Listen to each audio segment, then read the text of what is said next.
RKB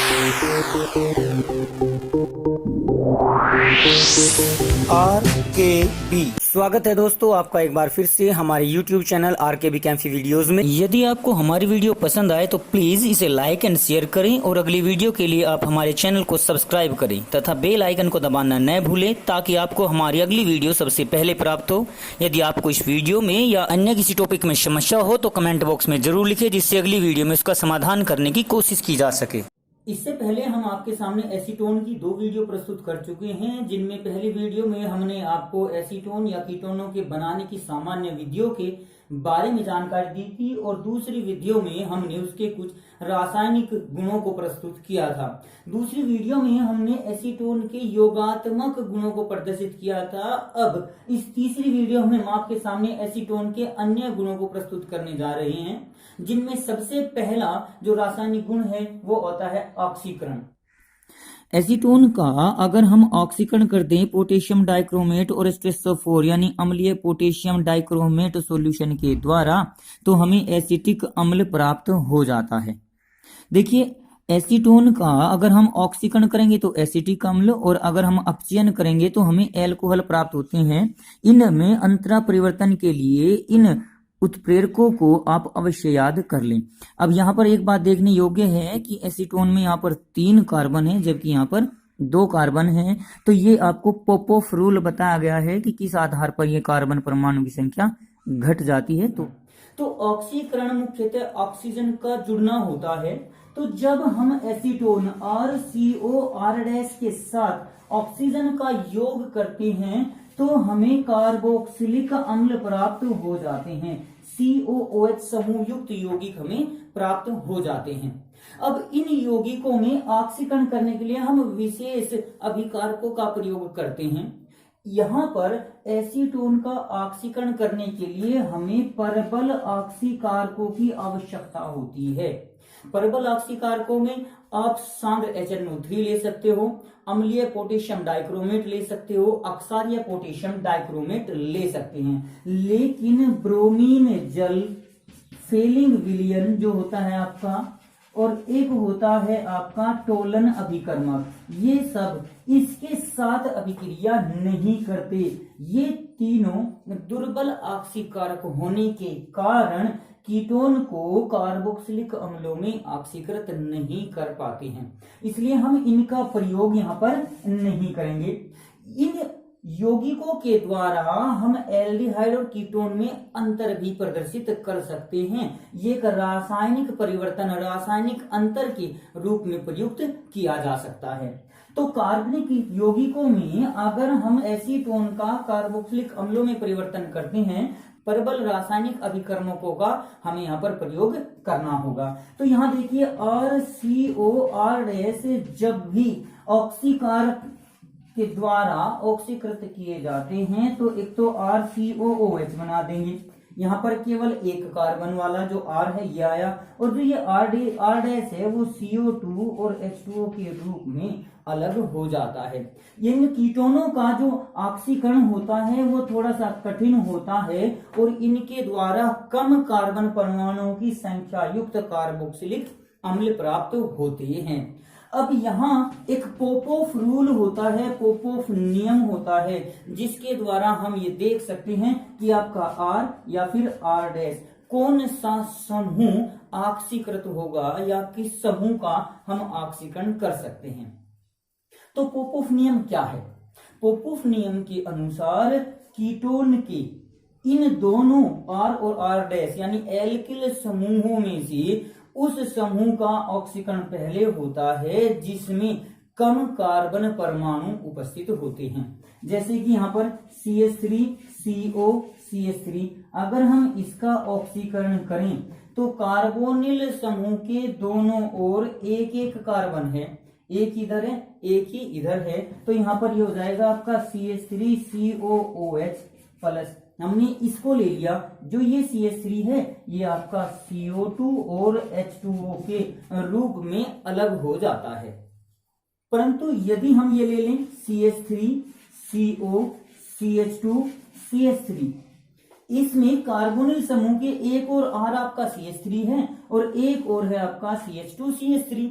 तो इस पोपोफ नियम के अनुसार ऑक्सीकरण किसका होगा? तो यहाँ जो ऑक्सीकरण होगा कम कार्बन परमाणु समूह युक्त एल्किल समूह का हो जाता है, यानी ये CH3CO और ये CH2CH3, ये दोनों अलग अलग यौगिक बना देंगे, यानी CH3COOH और CH3COOH, यानी दो अणु CH3COOH के प्राप्त हो जाते हैं।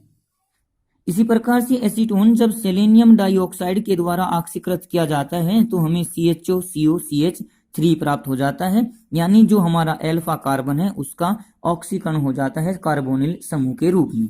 समीकरण को हम कुछ इस प्रकार से भी लिख सकते हैं।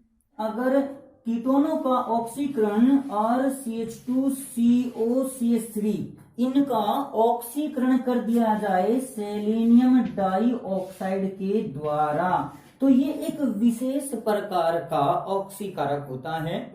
इसके द्वारा जो आपका अल्फा कार्बन होता है CH2 या CH3 वाला, जब कार्बोनिल समूह से जस्ट अगला कार्बन उपस्थित हो तो उसको हम अल्फा कार्बन कहते हैं। ये बार बार मैंने पिछली वीडियो में भी आपको बताया है। तो ये सेलेनियम ऑक्साइड इन मेथिलीन समूहों में से किसी भी एक समूह का ऑक्सीकरण कर देता है। अब ये किसका ऑक्सीकरण करेगा? स्पेशली यहाँ पर एक बात ली जाती है कि जिस कार्बन पर हाइड्रोजन परमाणुओं की संख्या कम होगी, यानी जो मुख्यतः मेथिलीन समूह होगा, जैसे यहाँ पर देखिए ये CH2 मेथिलीन है, ये CH3 आपका मेथिल समूह है, तो ये मेथिलीन कार्बन अल्फा कार्बन में मेथिलीन कार्बन का ऑक्सीकरण कर देता है। जैसे कि अगर हम लेकर चलें CH3CHO को, ये हमारा एसेटेल्डिहाइड है, ये सेलेनियम ऑक्साइड एल्डिहाइड हो या फिर कीटोन हो, दोनों का ऑक्सीकरण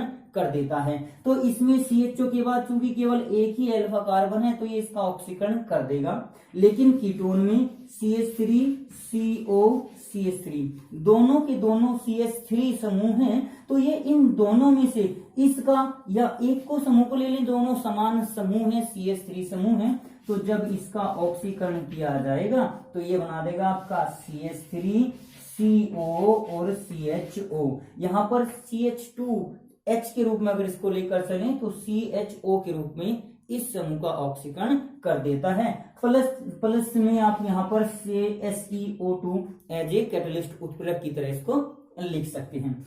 लेकिन अगर यहाँ पर आ जाए CH3CH2COCH3, इसमें अब दो समूह देखिए, इस CO की एक तरफ CH3 है, एक तरफ है आपका CH2। तो यहां पर जब हम इस SeO2 सेलेनियम डाइऑक्साइड का प्रयोग करते हैं ऑक्सीकरण के लिए, तो फिर ये इस CH2 का ऑक्सीकरण करेगा, न कि इस CH3 का। यहाँ क्या था, इस CO के दोनों ओर समान समूह जुड़े हुए थे, CH3 समान समूह में हम किसी का भी ऑक्सीकरण कर सकते थे, लेकिन ये इतना भी प्रबल ऑक्सीकारक नहीं होता कि इस CHO को आगे COOH यानी कार्बोक्सिलिक अम्ल में ऑक्सीकृत कर सके। तो केवल ये एल्डिहाइड यानी कार्बोनिल समूह तक ही ऑक्सीकरण करता है। जैसे इसमें हो जाएगा CH3 इस CH2 को लिख सकते हैं हम CO, क्योंकि यहां पर बीच में आया, बीच में CHO समूह कभी नहीं आएगा, केवल किनारे पर CHO समूह आता है। और ये अगला CO same to same CO, और फिर ये CH3 आपका सेम टू सेम रह जाता है। इस प्रकार से सेलेनियम डाइऑक्साइड जो मेथिलीन समूह है, कार्बोनिल समूह के पास वाला मेथिलीन समूह, उसका ऑक्सीकरण करने के लिए प्रयुक्त किया जाता है। एसीटोन जब एल्डोल कंडेंसेशन देता है अल्फा हाइड्रोजन परमाणु होने के कारण, तो ये मेसिटिल ऑक्साइड बना देता है। इसकी समीकरणों को विस्तार पूर्वक देखिए, इस प्रकार से भी लिखा जा सकता है। नेक्स्ट टॉपिक आपका आता है एल्डोल संघनन। एल्डोल संघनन के बारे में विस्तार पूर्वक वैसे हमने अपनी पिछली वीडियो में आपके सामने प्रस्तुत किया हुआ है। एल्डोल संघनन केवल वे ही कार्बोनिल यौगिक देते हैं जिनमें अल्फा हाइड्रोजन पाया जाता है।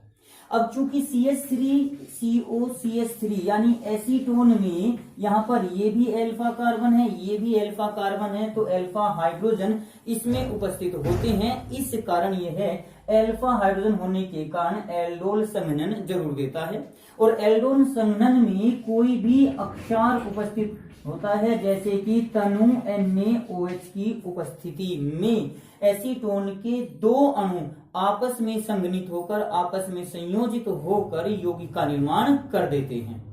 एल्डोल संघनन में जब एसीटोन CH3COCH3 अक्षार तनु अक्षार NaOH की उपस्थिति में इसका दूसरा अणु इसके साथ अभिक्रिया करता है तो वो बीटा हाइड्रोक्सी यौगिक बनाएगा और उसके पश्चात इसमें एक अल्फा बीटा संतृप्त यौगिक बनता है। तो इसकी अभिक्रिया को हम कुछ इस प्रकार से लिख सकते हैं। इसको लिख दिया हमने CH3COCH3, यहाँ पर इसमें C डबल बॉन्ड O कर लीजिए। अब इसका जो दूसरा अणु है उसमें हमने लिख दिया HCH2COCH3। इस कार्बोनिल समूह के बाद ये CH2 है, ये हाइड्रोजन अल्फा हाइड्रोजन है, तो ये नेगेटिव होगा और ये पॉजिटिव होता है। तो ये H नेगेटिव तो अटैक करेगा O पर और C अटैक करेगा इस कार्बन पर। तो यहाँ पर जो यौगिक बनेगा वो बन जाएगा CH3C, उसके बाद इस पर ये CH2 single bond CH2 COCH3 COCH3। यहाँ पर ये CH3 इस कार्बन पर जुड़ा हुआ है, इस कार्बन पर जुड़ा हुआ है CH3 और इसी कार्बन पर ये OH जुड़ा हुआ है, इसी पर ये जुड़ा हुआ है OH। इस प्रकार से ये यौगिक प्राप्त हो जाता है। देखिए इस कार्बन के बाद ये अल्फा कार्बन है तो ये बीटा, तो अल्फा बीटा यानी बीटा हाइड्रोक्सी कार्बोनिल यौगिक प्राप्त हो जाता है। अब जैसे ही इस यौगिक को हम गर्म करते हैं, हीट देते हैं, तो हीट देने पर ये जल का एक अणु त्याग देगा और जल का अणु कहां से निकलेगा, ये आपका एक सेरजेफ नियम है, उसके अनुसार निकलेगा कि यहाँ से हाइड्रोजन निकलेगा और यहाँ से OH समूह निकल जाता है। तो ये यौगिक बन जाएगा आपका CH3C single bond CH3 double bond CH single bond CO single bond CH3। Alpha और बीटा कार्बन के बीच में डबल बॉन्ड आ जाता है तो ये अल्फा बीटा असंतृप्त यौगिक प्राप्त हो जाता है। इस यौगिक में आपका जनरली कीटोन बोलते हैं इसको, यहाँ पर ओल OH समूह भी है और कीटोन यानी CO समूह भी उपस्थित होता है। इस यौगिक का नाम मेसिटिल ऑक्साइड होता है, जिसका हम IUPAC नाम भी लिख सकते हैं। मेसिटिल ऑक्साइड और IUPAC नाम हो जाएगा इसका 1 2 3 4 मेथिल और 5 कार्बन होने के कारण यहाँ पर आ जाएगा पेंटेन, और पेंटेन में डबल बॉन्ड आएगा तीसरे और चौथे के बीच, तो तीसरे पर पेंट 3 और ओन आ जाएगा, कौन से पर 2 ओन। इस प्रकार से इसका IUPAC नाम भी लिखा जा सकता है। ये आपका एल्डोल संघनन बोला जाता है। एल्डिहाइड और OH यानी कार्बोनिल और OH समूह उपस्थित होने के कारण इसको एल्डोल कहा गया। वैसे यहाँ पर कीटोन समूह है तो हम इसको कीटोल भी कह सकते हैं। नेक्स्ट पॉइंट आता है हमारा बहुलकीकरण। बहुलकीकरण में एसीटोन के 3 अणु आपस में जुड़ जाते हैं, यानी ये 3CH3COCH3 एसीटोन के 3 अणु सांद्र H2SO4 की उपस्थिति में, सांद्र H2SO4 की उपस्थिति में परस्पर जुड़कर मेसिटिलीन बनाते हैं। मेसिटिलीन, इसमें जो सांद्र H2SO4 होता है वो एक निर्जलीकारक की भांति कार्य करता है। निर्जलीकारक यानी एसीटोन में से जल के अणुओं को निकाल देता है और ये संघनित होकर बहुलीकृत होकर एक चक्रीय यौगिक का निर्माण करता है। इसकी संरचना को हम कुछ इस प्रकार से समझ सकते हैं। अगर हम इन 3 एसीटोन के अणुओं की संरचना को कुछ इस प्रकार बनाएं, CH3 यहाँ पर आपका आ गया C डबल बॉन्ड O के रूप में लिख दिया हमने, और एक CH3। इस CH3 को हमने CH और CH के साथ H2 जोड़ दिया। अगर हम इस प्रकार से इसको लिख दें तो शायद आपको कोई प्रॉब्लम नहीं होगी। अब वो क्यों लिखा वो अभी आगे देखते हैं। इसी प्रकार से अब दूसरा CH3 का अणु, इसको हमने लिखा C double bond O single bond CH3 फिर यहाँ पर हमने कर दिया CH और H2 के रूप में। फिर एक तीसरा अणु और ले लें, यहां पर आ जाएगा आपका CH के साथ H2 ले लें, और उसके बाद यहां पर हमारा C डबल बॉन्ड O ले दिया और ये कर दिया हमने CH3। इस प्रकार से हमने इसके 3 अणुओं को लिखा, CH3 CO CH3, CH3 CO CH3 और CH3 CO CH3। इसमें से जब हम SN4 के साथ इसकी अभिक्रिया कराएंगे तो यहां पर ये जल का अणु, यहां पर ये जल का अणु और यहां पर ये जल का अणु, ये तीनों विस्थापित हो जाते हैं। जल का अणु इस प्रकार निकालने के कारण हमने इस प्रकार से इनकी संरचना को लिखा।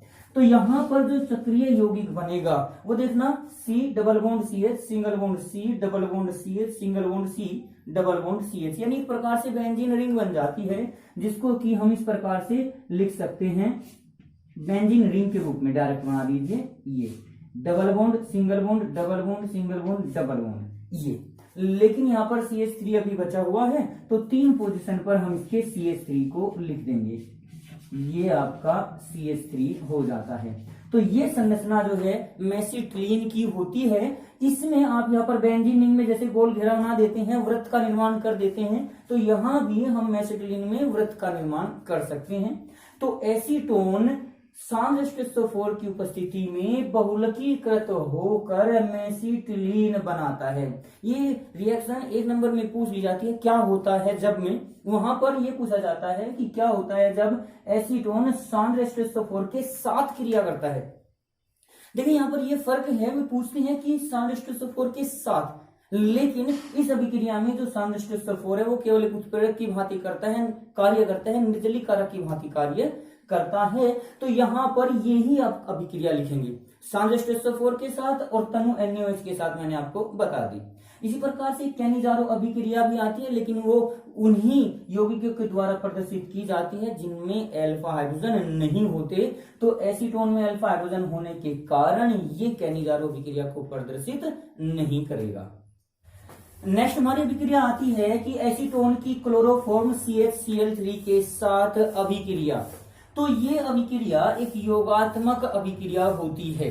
क्लोरोफॉर्म जो होता है CHCl3 के रूप में अगर हम इसको लिख लें, तो क्लोरीन अधिक विद्युत ऋणी होने के कारण ये पूरा CCl3 लगभग ऋणात्मक प्रकृति का होता है, जबकि हाइड्रोजन धनात्मक प्रकृति का हो सकता है। अब ये अगर एसीटोन की ओर देखें तो CH3 C double bond O में कार्बन आपका पॉजिटिव होगा और ऑक्सीजन आपका नेगेटिव। तो इनकी जब अभिक्रिया करते हैं तो हाइड्रोजन तो अटैक करेगा ऑक्सीजन पर और कार्बन अटैक करेगा दूसरे कार्बन पर। तो इस प्रकार से एक योगात्मक अभिक्रिया यहाँ पर प्रदर्शित की जा सकती है, जिसमें आपका CH3 ये वाला CH3 CH3, उसके बाद सिंगल बॉन्ड OH आ जाएगा, OH आ जाएगा और ये आपका CCl3 यहां पर लिख देंगे CCl3। जो ये योगात्मक यौगिक बना, इस यौगिक का नाम होता है क्लोरीटोन। तो क्वेश्चन बन गया, क्या होता है जब एसीटोन क्लोरोफॉर्म के साथ अभिक्रिया करता है तो एक योगात्मक यौगिक क्लोरीटोन बनाता है। सामान्यतः इस क्लोरीटोन का प्रयोग नींद की दवा बनाने के रूप में किया जाता है। तो ये हमने आपको एसीटोन के कुछ रासायनिक गुणों को प्रदर्शित किया, आपके सामने प्रदर्शित किया, और इसके बाद जो शेष बचे हुए रासायनिक गुण हैं उनको हम आपको अगली वीडियो में प्रस्तुत कर देंगे। और आज की वीडियो में बस इतना ही। अगली वीडियो प्राप्त करने के लिए हमारे चैनल को सब्सक्राइब करें, वीडियो को लाइक करें, और अगर वीडियो अच्छी लगे तो कमेंट्स करें और दोस्तों को भी शेयर करें।